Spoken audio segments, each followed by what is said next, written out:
3HL broadcasting live from SEC Media Days. Vanderbilt in the building. Clark Lea roaming around. Daevion Davis with us as well. And Daevion, welcome in. Appreciate you being on the show. Thank you. SEC Media Day is a big deal. Have you had fun today with it? Definitely. I've definitely had fun with the opportunity to come down here and represent my team and the program and community. So it's been a blast to come out here and talk to some great people. Is it what you expected? I mean, it's a little different than in years past because the fans are outside and all of that. But you're on Alabama Day, which typically is pretty busy. So is it what you expected? In some ways, yeah. In some ways, I did expect some redneck Bama fans to be out here. I'm from Alabama myself, so I saw somebody in a cape, which was the least of what I thought would happen. But it's been pretty fun so far. I mean, usually they have fans in there, and you guys, obviously, as she said, coming down on Bama Day, there's always a guy wearing like a ring on his head. Yeah. All kinds of weird stuff. Hey, man, tell me this, man. Clark Lea coming into a new situation. You guys walking into a new situation with him. What do you get immediately when you first met Clark Lea? I immediately get that Clark Lea is one of the most fair men I've ever met. He doesn't allow anybody that's around him or in this community to be mediocre. He expects the best, and he brings his best every day. And just instilling in us to be humble workers and to respect and appreciate everything around us has completely transformed everything that we do and how we do it. So in that way, we're just growing and progressing each day, and I think we're going exactly where we need to go. Does that make it easier to move past the 0-win season last year and the coaching change and all those things? Absolutely. Yeah. A fresh start like that and the optimism and energy that we've just progressed with and gone forward with, that thing's in the past, man, and we're on our road to winning quite a few games, and I can't wait for people to see how far we've come. Daevion Davis with us. I remember talking to Javon Hay, I think it was 2 years ago. Yeah. And people in Nashville obviously know him from his time at the Titans as well. Phenomenal coach, phenomenal recruiter. Absolutely. And I remember him telling me, you got to watch this Davis kid. Like, he's legit. He reminds me of myself back in the day. Right. Like, that's what he said about you. Talk to me about your relationship with Coach Hay and kind of what it means. Do you know about his game? Obviously he's a Vanderbilt star, but just kind of tell me about your relationship with him and what it means to you to be compared to a younger him. I mean, firstly, he was a Vanderbilt great, an SEC Hall of Famer, so to just be compared to that is an honor. I know he ran on a high motor. I've seen some of his film, and I pride myself on being the last tired guy on the field. So, as long as there's time on the clock, as long as my coach still needs me, I'm running, and it doesn't matter if I'm running on fumes, I can go. So that being said, our relationship just started when he started recruiting me, and he is absolutely, like you said, a great recruiter. And, he'll make you laugh a lot and, get the parents involved in everything, and he's just a great guy. And I love our relationship and how he's grown me and and how I'd like to think I've helped him grow a little bit. And, we've just become, a real tight bond, and he's a great dude that I can always go to for anything. He recruited you. You mentioned you're from here in Alabama. You're from Madison, right? Yes. So how far away is that?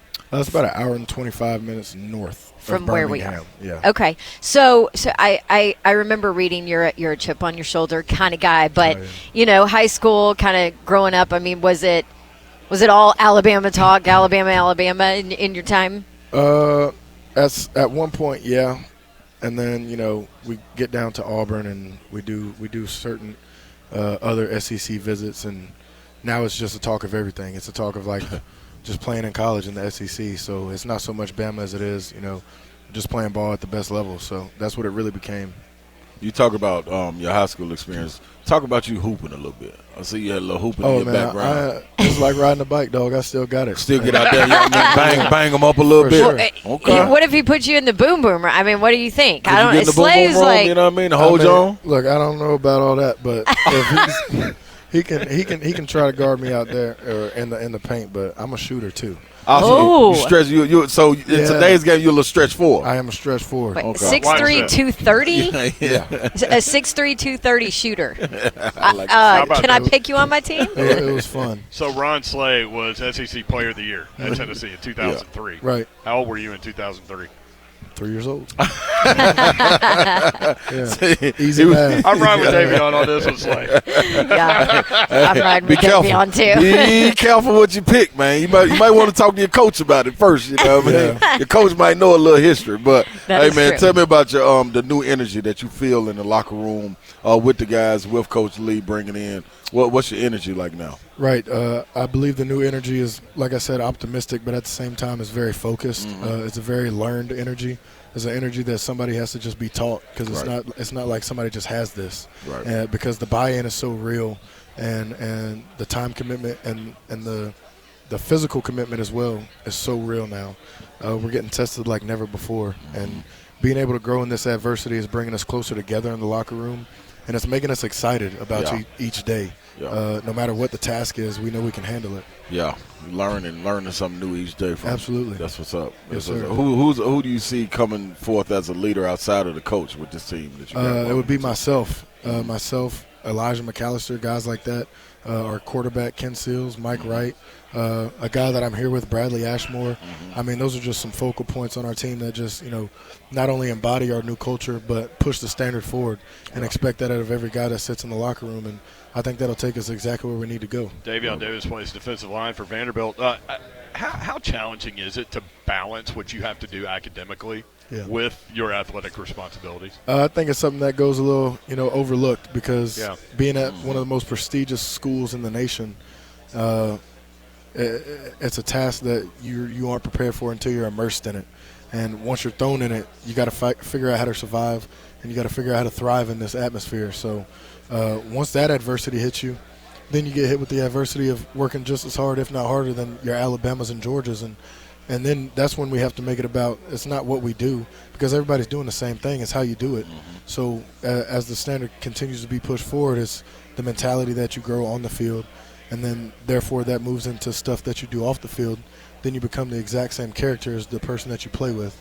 And, I think that's huge for us going forward. What are you studying? Medicine, health, and society is my major. So it sounds good, and it's going to look good on paper. I was just about, this Auburn grad is like, what's that? Yeah, Slay and I were already like, I don't think we have that. Big in the medical field and, stuff like that, but I'm not going pre-med or anything because – but seriously, that healthcare background, I mean, people talk about Nashville's country music capital of the world, which it is, but it's also the healthcare capital of the world. That Vanderbilt, hospital is a big connection. So you get in there, some healthcare sales, you're doing all right. I have a question. You have a tattoo that runs down your neck. I can, kind of see it. What does it say, or what is it? It says, "But take heart." It's a Bible verse, John 16, verse 33. But take heart, for I have overcome the world. That whole verse is just kind of something that I like to go by and live by. So, no matter what kind of adversity, no matter what I'm going through, highs and lows, just remember that my Lord and Savior, he overcame the world, so nothing's really going to overcome me. Wow. Love it. What's the most painful place you can get a tattoo? You've gotten a tattoo. I have one on I got a leg tattoo, like a calf sleeve. I got a back tattoo. The shoulder blades was kind of surprisingly painful, but the leg tat goes down all the way my leg, and when they were shading my Achilles, I almost passed out. Slay, is he on the money on that? Yeah, I'm not touching the legs. For that reason, nothing below the waist. I can't do it. I can't hold it. It was awful. Hey, thank you for the time, man. It's good to see you, and good luck this season. Yes, sir. I appreciate you. All right, enjoy it, Daevion man. Davis, defensive lineman at Vanderbilt. More 3HL coming up on 104.5 The Zone.